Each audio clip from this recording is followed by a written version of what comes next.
We live in a society where it's hard to pay attention. Are you paying attention? Watch any television news station, and always, it's breaking news. Breaking news, there's something more awful than the breaking news that you just heard before and the news you're about to hear. We are pulled from every story, zeroed on what the next scandal will bring. And I think with that loss of focus, often our priorities are muddied. And sometimes our guiding moral compass illuminating the true urgencies, what's really important, what we should be paying attention to, what's truly imperative, well, that compass feels far away.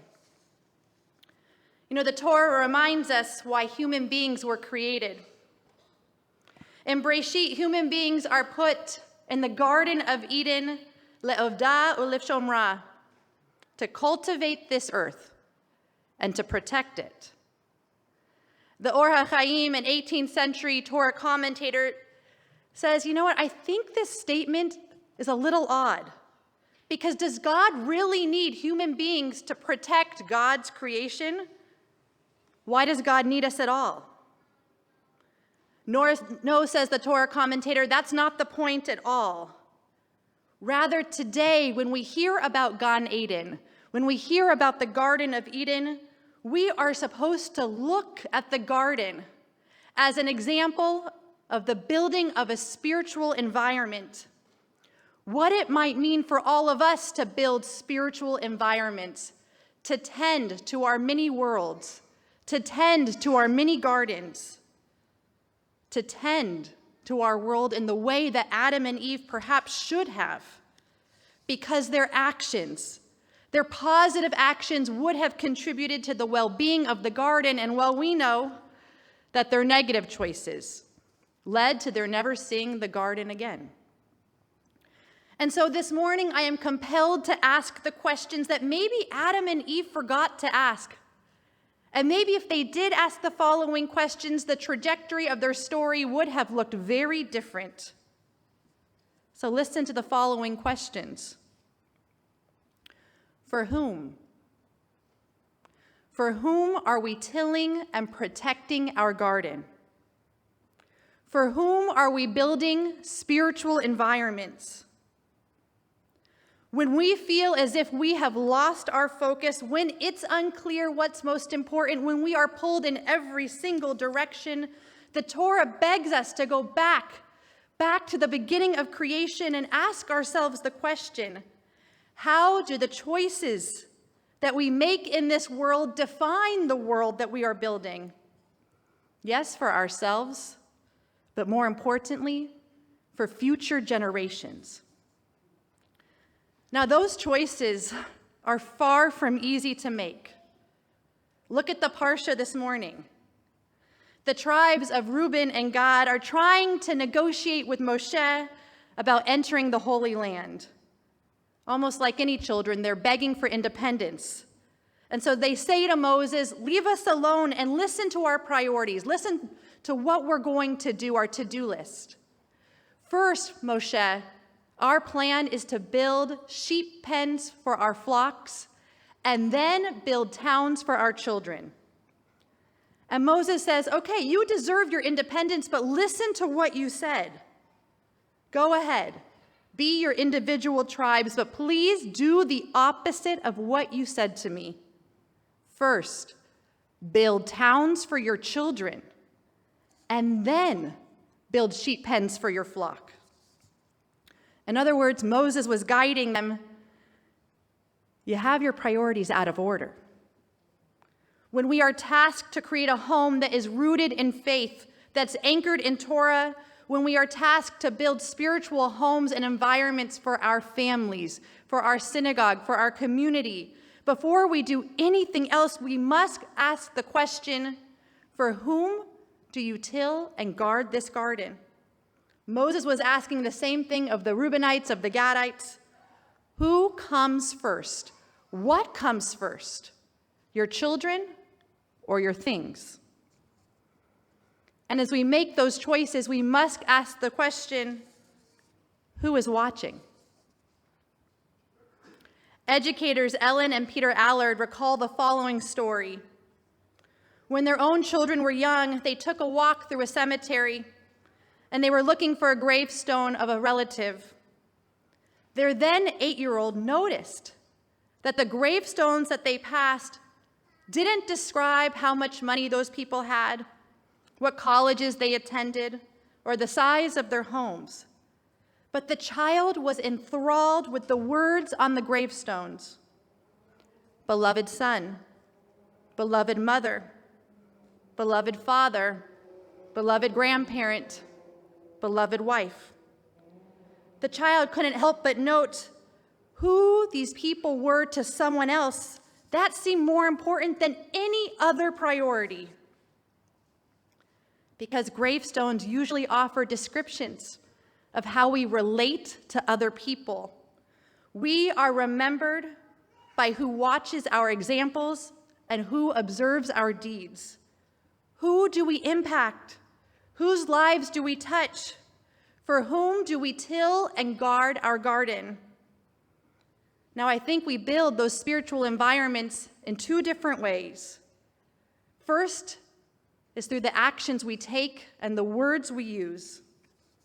Clinical psychologist Wendy Mogul explains, in our competitive, overscheduled world, we so often get in the habit of looking for the shortcuts, of finding creative justifications for breaking rules, and putting our own needs first, our own needs ahead of the community, and it's easy to forget that our children are watching. And I beg all of us to remember that we need not have children of our own to know that children are watching. Mogul asks us to think of a simple example, a simple but difficult example to help us build spiritual environments in the here and now. This is what she teaches.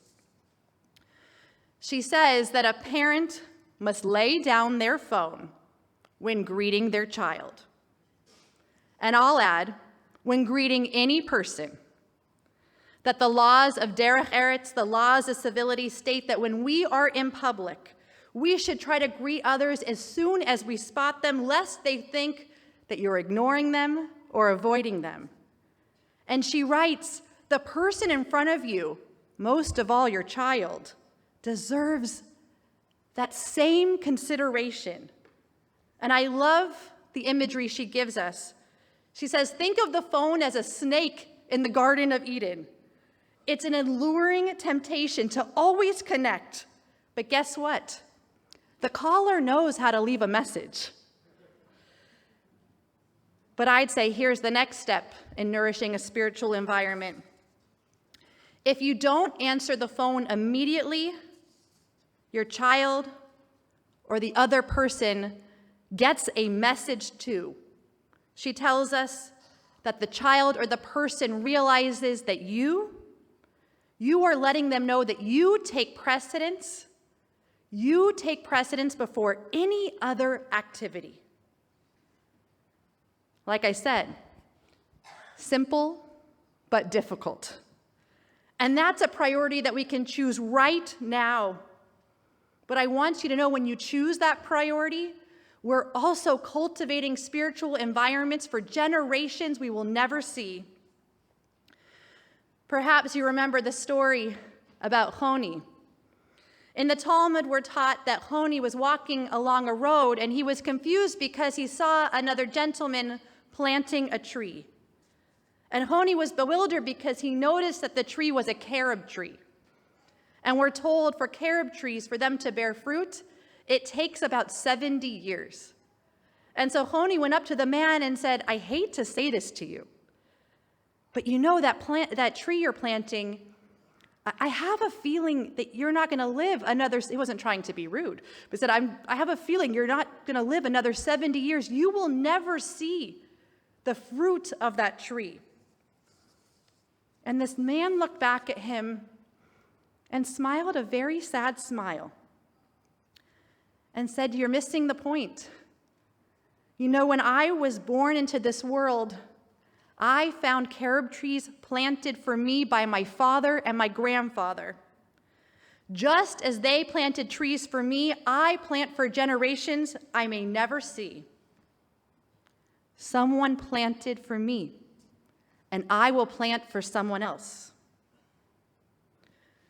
When we are all pulled in every which way, when we are pulled in every direction, we can forge a path forward when we know what our purpose is, when our purpose is crystal clear.